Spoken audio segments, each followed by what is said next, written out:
ओम श्री परमात्मने नमः। श्रीमद्भगवद्गीता अथ 12 अर्जुन उवाच एवं सततयुक्ता ये भक्तास्त्वां पर्युपासते ये चाप्यक्षरमव्यक्तं तेषां के योगवित्तमाः। श्रीभगवानुवाच मय्यावेश्य मनो ये मां नित्ययुक्ता उपासते श्रद्धया परयोपेतास्ते मे युक्ततमा मताः।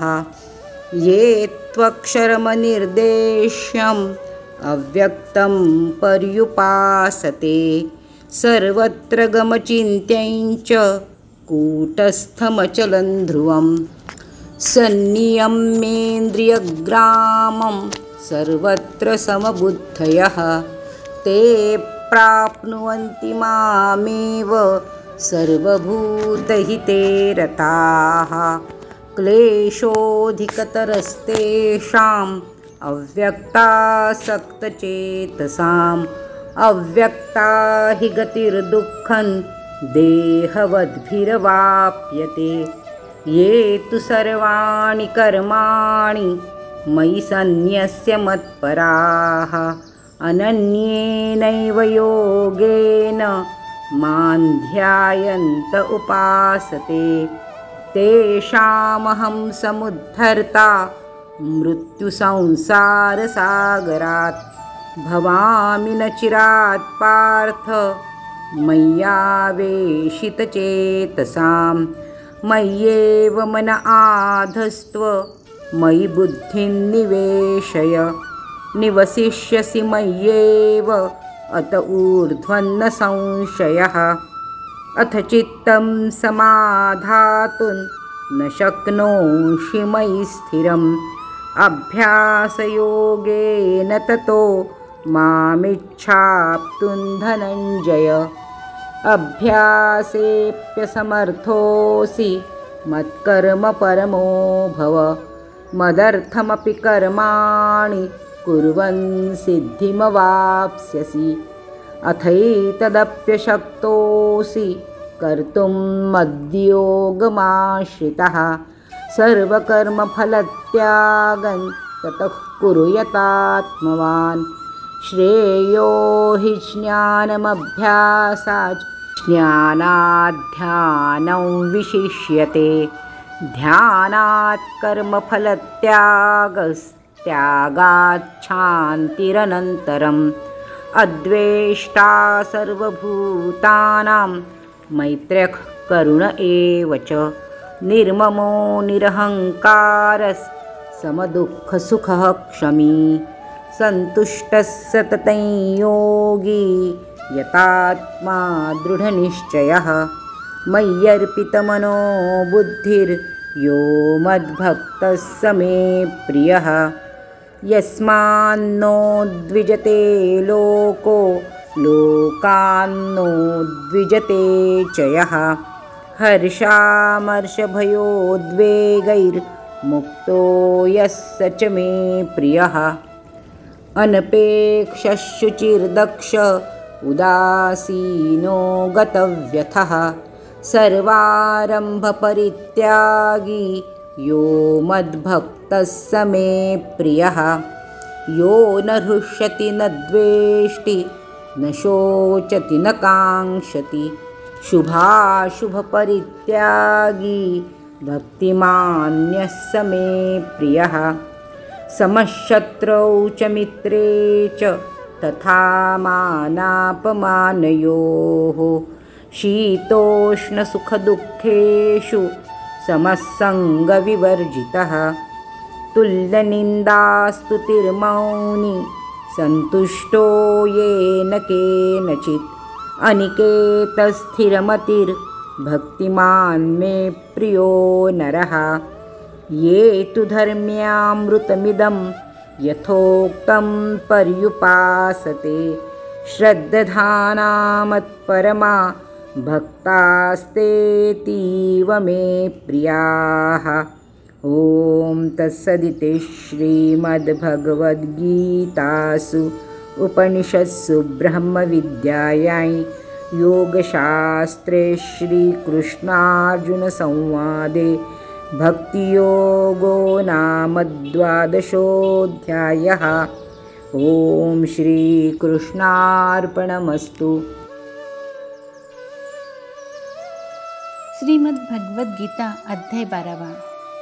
श्री गणेशाय नमः, श्री सरस्वते नमः, श्री गुरुभ्यो नमः। परमसंत सद्गुरू ठाकरसिंगजी महाराज, परमसंत सद्गुरू बलजीतसिंगजी महाराज यांच्या चरणी कोटी कोटी प्रणाम। भगवान श्री कृष्णाला त्रिवार वंदन। श्रोते हो, आपणाला नमस्कार। ऐकूया अध्याय 12। अर्जुन म्हणाला, जे अनन्य प्रेमी भक्तजन पूर्वी सांगितल्याप्रमाणे निरंतर आपल्या भजन ध्यानात मग्न राहून आपणा सगुणरूप परमेश्वराची आणि दुसरे जे केवळ अविनाशी सच्चिदानंदघन निराकार ब्रह्माचीच अतिश्रेष्ठ भावाने उपासना करतात, त्या दोन्ही प्रकारच्या भक्तांमध्ये अतिशय उत्तम योगवेत्ते कोण आहेत भगवन? तेव्हा श्री भगवान म्हणाले, माझ्या ठिकाणी मन एकाग्र करून निरंतर माझ्या भजन ध्यानात रत असलेले जे भक्तजन अतिशय श्रेष्ठ श्रद्धेने युक्त होऊन मज सगुणरूप परमेश्वराला भजतात, ते मला योग्यांमधील अति उत्तम योगी वाटतात।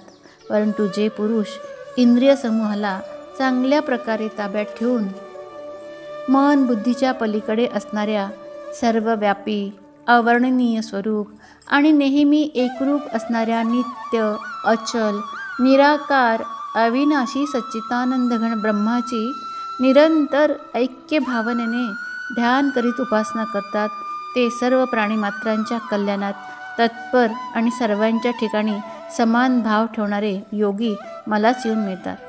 सच्चिदानंदघन निराकार ब्रह्मात चित्त गुंतलेल्या त्या पुरुषांच्या साधनात कष्ट जास्त आहेत, कारण देहाचा अभिमान असणाऱ्यांकडून अव्यक्त ब्रह्माची प्राप्ती कष्टानेच होत असते। परंतु जे मतपरायण भक्तजन सर्व कर्म माझ्या ठिकाणी अर्पण करून मज सगुणरूप परमेश्वराचीच अनन्य भक्तियोगाने निरंतर चिंतन करीत उपासना करतात, हे अर्जुना, त्या माझ्या चित्त गुंतविलेल्या प्रेमी भक्तांचा मी तत्काळ मृत्यूरूप संसारातून उद्धार करतो।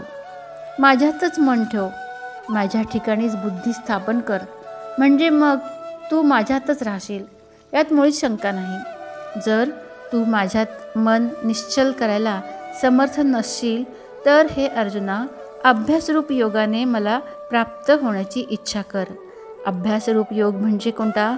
भगवंताच्या नामांचे आणि गुणांचे श्रवण कीर्तन मनन करणे आणि श्वासद्वारा जप करणे, प्रत्येक श्वासागणित ईश्वराच्या नामाचा जप करणे, तसेच भगवत प्राप्तीविषयक शास्त्रांचे पठण पाठन करणे इत्यादी क्रिया भगवत प्राप्तीकरता वारंवार करणे, याला अभ्यास म्हणतात। कृष्ण म्हणतात, जर तू माझ्यात मन निश्चल ठेवायला समर्थ नसेल तर हे अर्जुना, अभ्यासरूप योगाने मला प्राप्त होण्याची इच्छा कर। जर तू याप्रमाणे सांगितलेल्या अभ्यासालाही समर्थ नसशील तर केवळ माझ्याकरता कर्म करायला परायण हो। परायण म्हणजे काय? स्वार्थाचा त्याग करून परमेश्वरालाच आपला परम आश्रय आणि परम गती समजून निष्काम प्रेम भावनेने सती शिरोमणी पतिव्रता स्त्रियेप्रमाणे मनाने वाणीने आणि शरीराने परमेश्वराकरताच यज्ञ दान आणि तपादी संपूर्ण कर्तव्य कर्म करणे, यालाच भगवंतासाठी कर्म करायला परायण होणे असे नाव आहे। तर कृष्ण म्हणतात, तू याप्रमाणे अभ्यासालाही असमर्थ असशील तर केवळ माझ्याकरताच कर्म करायला परायण हो। अशा रीतीने माझ्याकरता कर्म केल्याने माझी प्राप्ती होणे ही सिद्धी तू मिळवशील। जर माझा प्राप्तिरूप योगाचा आश्रय करून याप्रमाणे सांगितलेले साधन करायलाही तू असमर्थ असशील तर मन बुद्धी इत्यादींवर विजय मिळविणारा होऊन सर्व कर्मांच्या फळाचा त्याग कर। मर्म न जाणता केलेल्या अभ्यासापेक्षा ज्ञान श्रेष्ठ होय. ज्ञान म्हणजे काय? श्रवणाने आणि शास्त्राच्या अध्ययनाने परमेश्वराच्या स्वरूपाचे जे अनुमान ज्ञान होते त्याचे नाव परोक्ष ज्ञान होय. तर मर्म न जाणता अभ्यासापेक्षा ज्ञान श्रेष्ठ होय आणि ज्ञानापेक्षा मज परमेश्वराच्या स्वरूपाचे ध्यान श्रेष्ठ आहे आणि ध्यानापेक्षाही सर्व कर्माच्या फळांचा त्याग श्रेष्ठ आहे. फळांचा त्याग म्हणजे काय? केवळ भगवंतासाठीच कर्म करणाऱ्या पुरुषांचे भगवंतावर प्रेम आणि श्रद्धा असतातच, तसेच त्याचे भगवत चिंतनही चालू असते. म्हणून ध्यानाहून कर्मफलत्याग श्रेष्ठ मानला आहे. तर सर्व कर्मांच्या फळाचा त्याग हा श्रेष्ठ आहे ध्यानापेक्षाही, कारण त्यागाने ताबडतोबच परमशांती मिळते. जो कोणत्याही प्राण्याचा द्वेष न करणारा, स्वार्थरहित, सर्वांवर प्रेम करणारा आणि अकारण दया करणारा, माझेपणा मीपणा नसलेला, सुखात आणि दुःखात समभाव असलेला आणि क्षमाशील म्हणजे अपराध करणाऱ्यालाही अभय देणारा असतो. तसेच जो योगी नेहमी संतुष्ट असतो, ज्याने शरीर, मन, इंद्रिये ताब्यात ठेवलेली आहेत, ज्याची माझ्यावर दृढ श्रद्धा असते, तो मन आणि बुद्धी मलाच अर्पण केलेला माझा भक्त मला प्रिय आहे. ज्याच्यापासून कोणत्याही प्राण्याला त्रास होत नाही, तसेच ज्याला कोणत्याही प्राण्याचा उपभोग येत नाही, जो हर्ष, मत्सर म्हणजे दुसऱ्याची उन्नती पाहून जळणे, याला म्हणतात मत्सर, जो हर्ष, मत्सर, भीती आणि उद्वेग इत्यादींपासून अलिप्त असतो, तो भक्त मला प्रिय आहे. ज्याला कशाचीच अपेक्षा नाही, जो अंतर्बाह्य शुद्ध आहे, चतुर आहे, तटस्थ आणि दुःखमुक्त आहे, असा कर्तृत्वाचा अभिमान न बाळगणारा, म्हणजे मन, वाणी, शरीर यांच्याद्वारे प्रारब्धाने होणाऱ्या सर्व स्वाभाविक कर्माच्या कर्तेपणाचा अभिमान सोडणारा, कर्तृत्वाचा अभिमान न बाळगणारा माझा भक्त मला प्रिय आहे. जो कधी हर्षयुक्त होत नाही, द्वेष करीत नाही, शोक करीत नाही, इच्छा करीत नाही, तसेच जो शुभ आणि अशुभ सर्व कर्माचा त्याग करणारा आहे, तो भक्तियुक्त पुरुष मला प्रिय आहे. जो शत्रू, मित्र आणि मान अपमान याविषयी समभाव बाळगतो, तसेच थंडी, ऊन, सुख, दुःख इत्यादी द्वंद्वात ज्याची वृत्ती सारखीच असते, ज्याला आसक्ती मुळीच नसते, ज्याला निंदा आणि स्तुती सारखीच वाटते, जो ईश स्वरूपाचे मनन करणारा असतो, जो जे काही मिळेल त्यानेच शरीर निर्वाहक होण्याने नेहमी समाधानी असतो, निवासस्थानाविषयी ज्याला ममता किंवा आसक्ती नसते, जो स्थिर बुद्धी असणारा असतो आणि असा स्थिर बुद्धी असणारा भक्तिवान पुरुष मला प्रिय असतो. स्थिर बुद्धी म्हणजे वेद, शास्त्र, महात्मे, गुरुजन, परमेश्वर यांच्या वचनांवर प्रत्यक्षाप्रमाणे विश्वास ठेवणे, याचे नाव श्रद्धा आहे. जो श्रद्धाळू पुरुष मतपरायण होऊन याप्रमाणे सांगितलेल्या धर्ममय अमृताचे निष्काम भावनेने सेवन करतात, ते भक्त मला अतिशय प्रिय आहे. मतपरायण म्हणजे मला परम आश्रय आणि परम गती, तसेच सर्वांचे आत्मरूप आणि सर्वांहून परमपूज्य समजून विशुद्ध भावाने केवळ माझ्याच प्राप्तीसाठी तत्पर असलेले असे मतपरायण भक्त मला अतिशय प्रिय आहेत, असे भगवान श्रीकृष्ण अर्जुनाला सांगतायत. श्रीमद भगवद्गीता अध्याय 12 समाप्त. श्रोते हो, जेव्हा भगवंताचं हे तत्त्वज्ञान आपण पुन्हा ऐकू, तेव्हा त्या तत्त्वज्ञानाप्रमाणे आपण आचरण करायला सुद्धा शिकूया. तर श्रीकृष्णाला पुन्हा वंदन करते आणि श्रीमद भगवद्गीतेचा 12वा अध्याय समाप्त करते. श्रीकृष्ण गोविंद हरे मुरारे, हे नाथ नारायण वासुदेव.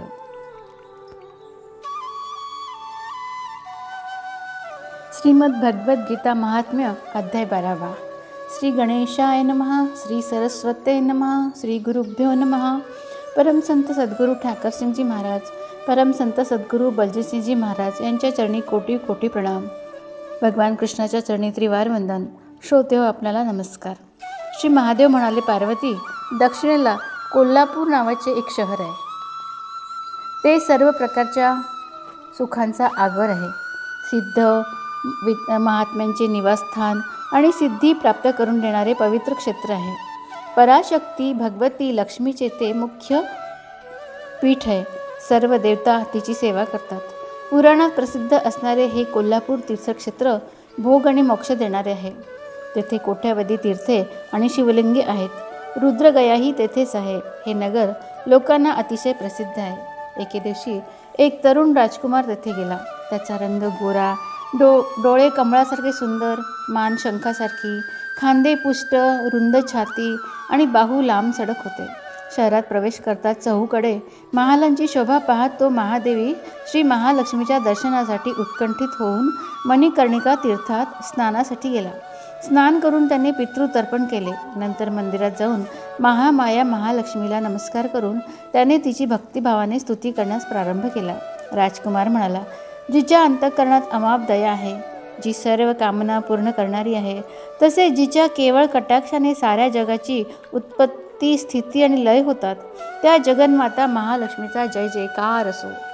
ज्या शक्तीच्या साह्याने आणि आज्ञेने ब्रह्मदेव सृष्टी रचतात, श्री विष्णू जगाचे पालन करतात आणि भगवान रुद्र साऱ्या विश्वाचा संहार करतात, त्या उत्पत्ती स्थिती पालन शक्तीने संपन्न असणाऱ्या भगवती पराशक्तीचे मी भजन करतो, भजन करतो, भजन करतो. हे कमले, योगी तुझ्या चरणांचे चिंतन करतात. हे कमलालये, तू स्वतःच्या स्वाभाविक सत्तेने आपल्या इंद्रियांना कळणाऱ्या विषयांना जाणतेस. संकल्प विकल्प करणारे मन तूच निर्माण करतेस. इच्छा, ज्ञान आणि क्रिया या तिन्ही शक्ती ही सुद्धा तुझीच रूपे आहेत देवी. तूच परम ज्ञान स्वरूप आहेस माते. तुझे स्वरूप कलारहित, निर्मळ, नित्य, निराकार, दोषरहित, अनंत, निर्भय, निराकार, निराधार आणि निरामय आहे. हे देवी, तुझ्या महिमेचे वर्णन कोण करू शकेल? षटचक्रांचे भेदन करून अंतःकरणाच्या 12 स्थानात जी विहार करते, अनाहत ध्वनी, बिंदू, नाद, कला ही जिचीच रूपे आहेत, त्या माता महालक्ष्मीला मी नमस्कार करतो, नमस्कार करतो, नमस्कार करतो. माते, तू आपल्या मुखचंद्रातून प्रकट होणाऱ्या अमृत प्रवाहाला प्रवाहित करतेस. परा, पश्यंती, मध्यमा, वैखरी ही वाणी तूच आहेस. जगाच्या रक्षणासाठी तूच अनेक अवतार धारण करतेस. हे अंबिके, तूच ब्राह्मी आहे, तू वैष्णवी आहे, तू माहेश्वरी आहे. या शक्ती सगळ्या तूच आहेस. वाराही, महालक्ष्मी, नारसिंही, ऐंद्री, कौमारी, चंडिका, लक्ष्मी, सावित्री, चंद्रकला, रोहिणी ही सारी तुझीच रूपे आहेत. भक्तांचे मनोरथ पूर्ण करणारी कल्पलता ही तूच आहेस माते. हे परमेश्वरी, माझ्यावर कृपा कर, कृपा कर, कृपा कर.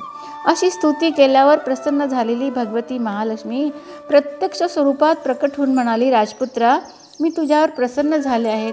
तुला हवा तो वर माग. राजपुत्र म्हणाला, माते, माझ्या वडिलांनी राजा बृहद्रथ यांनी अश्वमेध यज्ञाला सुरुवात केली होती. दुर्दैवाने ते रोगग्रस्त होऊन मरण पावले. त्याचवेळी पृथ्वी परिक्रमा करून आलेल्या घोड्याला यज्ञस्तंभाला बांधून ठेवले होते. तो घोडा त्यांचे बंधन कापून रातोरात कोणीतरी पळवून नेला.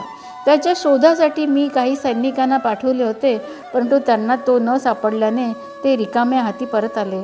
तेव्हा मी ऋत्विजांची अनुज्ञा घेऊन तुला शरण आलो आहे देवी. हे देवी, जर तू माझ्यावर प्रसन्न झाली असशील तर माझ्या यज्ञाचा घोडा मला परत मिळेल असं काहीतरी कर, म्हणजे माझा यज्ञ पूर्ण होईल आणि मी पित्याच्या ऋणातून मुक्त होईल. शरणागतांवर दया करणाऱ्या जगज्जनी श्री महालक्ष्मी, एवढाच मला फक्त वर दे. तेव्हा भगवती महालक्ष्मी म्हणाली, राजकुमार, माझ्या मंदिराच्या दाराशी एक सिद्ध समाधी नावाचा ब्राह्मण आहे. तो माझ्या आज्ञेने तुझे काम पूर्ण करेल. श्री महालक्ष्मीने असे सांगितल्यावर राजकुमार सिद्ध समाधीजवळ येऊन त्याच्या चरणांना प्रणाम करून काही न बोलता हात जोडून उभा राहिला. तो ब्राह्मण त्याचे मनोगत ओळखून म्हणाला, तुला जगन्मातेने पाठवले आहे ना? तिच्या आज्ञेवरून तुझी इच्छा मी जरूर पूर्ण करतो. एवढे बोलून त्या ब्रह्मवेत्या ब्राह्मणाने सर्व देवतांना तेथेच आकर्षण घेतले. सर्व देवता हात जोडून थरथर कापत असलेल्या राजकुमाराला दिसल्या. तेव्हा त्या श्रेष्ठ ब्राह्मणाने सर्व देवतांना आज्ञा केली, देवांनो, या राजपुत्राच्या अश्वमेध यज्ञाचा घोडा रातोरात इंद्राने चोरून कोठेतरी लपवून ठेवला आहे. तो लागलीच याला आणून द्या. ते 1 तास देवांनी यज्ञाचा घोडा आणून दिला आणि ते मुनीची आज्ञा घेऊन निघून गेले. त्या सिद्ध समाधीने देवांना बोलवून आपला घोडा आणून दिला हे पाहून राजकुमाराने मुनींच्या चरणांना प्रणाम करून म्हटलं, महर्षी, आपले सामर्थ्य अलौकिक आहे. असे काम केवळ आपणच करू शकता, दुसरा कोणीही नाही. माझी आपल्या चरणांपाशी एक विनंती आहे, ती ऐका. माझे वडील बृहद्रथ अश्वमेघ यज्ञाला प्रारंभ झाल्यावर रोगाने मरण पावले, परंतु त्यांचे शरीर अजून तापलेल्या तेलात सुकवून ठेवले आहे, तसेच ठेवले आहे. हे श्रेष्ठ साधो, आपण ते परत जिवंत करा. हे ऐकून महामुनी ब्राह्मणाने काहीसे हसून म्हटले, यज्ञमंडपात जेथे तुझ्या वडिलांना ठेवलेले आहे तेथे आपण जाऊ. असे म्हणून राजकुमारासह यज्ञमंडपात जाऊन सिद्ध समाधीने बृहद्रथाच्या शवाच्या मस्तकावर गीतेच्या 12व्या अध्यायाच्या जपाने अभिमंत्रित झालेले पाणी शिंपडले. ताबडतोब राजा जिवंत होऊन उठला. त्याने त्या ब्राह्मणाकडे पाहून विचारले, धर्मस्वरूप, आपण कोण आहात? तेव्हा राजकुमाराने पहिल्यापासूनची सारी हकीकत सांगितली. आपल्याला जीवदान देणाऱ्या ब्राह्मणाला नमस्कार करून राजाने विचारले, ब्राह्मण, कोणत्या पुण्याने आपल्याला ही अलौकिक शक्ती प्राप्त झाली? ब्राह्मण म्हणाला, राजा, मी दररोज आळस सोडून गीतेच्या 12व्या अध्यायाचा जप करतो, त्यामुळे मला ही शक्ती मिळाली आहे. हे ऐकून यज्ञातील ब्राह्मणासह राजाने त्या महर्षीकडून गीतेच्या 12व्या अध्यायाचे अध्ययन केले. त्याच्या अभ्यासाने त्या सारांनाच सगळ्यांना सद्गती मिळाली. इतरही कित्येकजण त्याच्या पाठाने मोक्षाला गेले.